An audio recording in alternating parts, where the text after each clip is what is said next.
Pourquoi ton corps résiste au changement alors que tu fais absolument tout ce qu'il faut? C'est le sujet du jour. Il y a quelque chose que beaucoup de femmes vivent sans vraiment jamais réussir à le formuler clairement. Elles font mieux, elles font attention, elles changent des choses dans leur quotidien et pourtant leur corps ne suit pas. Il ne s'adapte pas, voire même il résiste, il ralentit. Et très souvent, qu'est-ce qui se passe? On finit par croire que le problème vient de nous. Aujourd'hui, je vais t'expliquer pourquoi ce n'est pas le cas, pourquoi du point de vue du corps, le changement n'est jamais aussi simple qu'on nous l'a fait croire et surtout les pistes d'évolution. Je suis Morgane Mathieu, je suis nutrithérapeute spécialisée en nutrition fonctionnelle. J'accompagne les femmes dirigeantes, entrepreneuses, ambitieuses qui font déjà énormément de choses pour leur santé mais dont le corps ne suit plus. Ici, on ne parle pas de motivation, on ne parle pas de discipline non plus. On ne parle surtout pas de faire plus, on parle de biologie, de système nerveux, d'énergie et de la manière dont le corps décide ou non d'intégrer un changement. Si ce type de lecture du corps t'intéresse, surtout pense à t'abonner à cette chaîne. Reprenons notre sujet. Avant d'entrer dans les mécanismes précis, il faut poser une base claire. Le corps humain n'a jamais été conçu pour le changement rapide. Il a été conçu pour survivre. Dans l'évolution, si on observe, changer brutalement de rythme, d'alimentation, voire même d'environnement, c'était se mettre en danger. Et le corps a donc développé une stratégie extrêmement simple, préserver ce qu'il connaît, même si ce n'est pas optimal, même si ce n'est pas confortable. À partir de là, tout changement est analysé à travers une seule question. Est-ce que cette nouvelle situation est plus sûre que la précédente? Nous allons voir 4 niveaux différents. Le premier endroit où le corps décide s'il va changer ou non, ce n'est ni ton assiette, ni le sport, ni la supplémentation, c'est ton système nerveux. C'est le niveau 1, mon système nerveux. Quand le système nerveux est en vigilance chronique, c'est-à-dire en continu, surcharge mentale, pression permanente, anticipation constante, qu'est-ce que fait le corps? Le corps reste en mode alerte. Biologiquement, ça signifie activation quasi continue du système nerveux sympathique et à l'inverse, inhibition du parasympathique, celui de la digestion, celui de la réparation, celui de l'adaptation. Dans cet état, le corps fait des choix très clairs. Il priorise ce qui permet de tenir et il va mettre en veille ce qui lui permet de changer.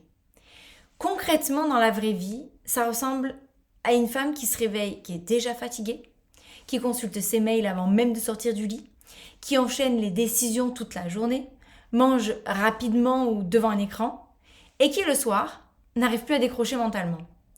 Pour son cerveau, il n'y a jamais de signal clair qui va indiquer que le danger, ça y est passé, est terminé. Comme le corps ne fait pas la différence entre un danger réel et un danger perçu, qu'est-ce qui se passe? Il reste en vigilance permanente. Et dans cet état-là, le corps ne se dit pas « je vais m'adapter », il se dit « je vais tenir ». Le deuxième niveau est énergétique. Changer pour le corps a un coût biologique réel. Chaque adaptation hormonale, métabolique ou cellulaire va demander de l'ATP. Or, chez beaucoup de femmes ambitieuses, qu'est-ce qui se passe? Le corps fonctionne déjà à découvert. Fatigue chronique, carence accumulée, stress répété sur des années. Face à ça, le corps ne cherche pas du tout à évoluer. Il cherche à économiser. Il ralentit le métabolisme. Et il protège les réserves. Il va limiter les dépenses. Et c'est exactement comme si tu demandais à ton corps de faire des travaux importants alors qu'il est déjà à découvert. De l'extérieur, on te dit « fais un effort, mange moins, bouge plus ». Mais il faut comprendre que de l'intérieur, le corps fait un calcul très simple. Si je dépense plus que ce que j'ai, je mets ma survie en danger. Et c'est là que le corps devient intelligent. Il freine toute transformation non essentielle.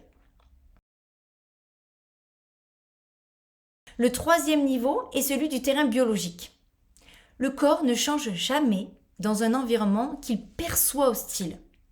Inflammation chronique, acidose légère mais constante, glycémie instable, digestion perturbée. Tout cela envoie un message très clair au corps indiquant que le terrain n'est pas stable. Et dans la vraie vie, cela donne des femmes qui vont manger sainement, mais qui vont avoir des ballonnements, des fringales, une fatigue après le repas ou une énergie qui s'effondre dans l'après-midi. Le corps, face à cela, il ne se dit pas « parfait, on peut changer ». Il se dit « l'environnement intérieur n'est pas sécurisé ». Et tant que le terrain n'est pas perçu comme vraiment stable, le corps refuse toute transformation profonde. Le dernier niveau est plus subtil mais fondamental. Le corps a une mémoire. Il se souvient des régimes. Il se souvient des restrictions. Mais pas que. Il se souvient aussi des périodes de surmenage et de tous les moments où tu as tenu contre lui, malgré lui. C'est aussi pour cela que certaines femmes ont vraiment l'impression que leur corps se méfie. Elles font mieux, mais le corps attend. Parce qu'il a déjà connu des périodes où faire mieux voulait dire pression, restriction, violence intérieure. Donc changer le corps, ce n'est pas seulement modifier des habitudes. C'est aussi changer une identité biologique.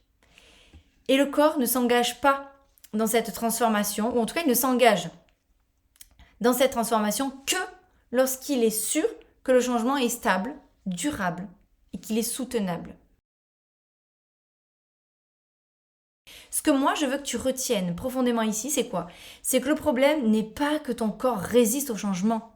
Le problème est qu'on lui demande de changer sans transformer les conditions biologiques du changement. On agit sur les comportements sans agir sur la sécurité nerveuse, sans agir sur l'énergie disponible, le terrain biologique et la mémoire corporelle.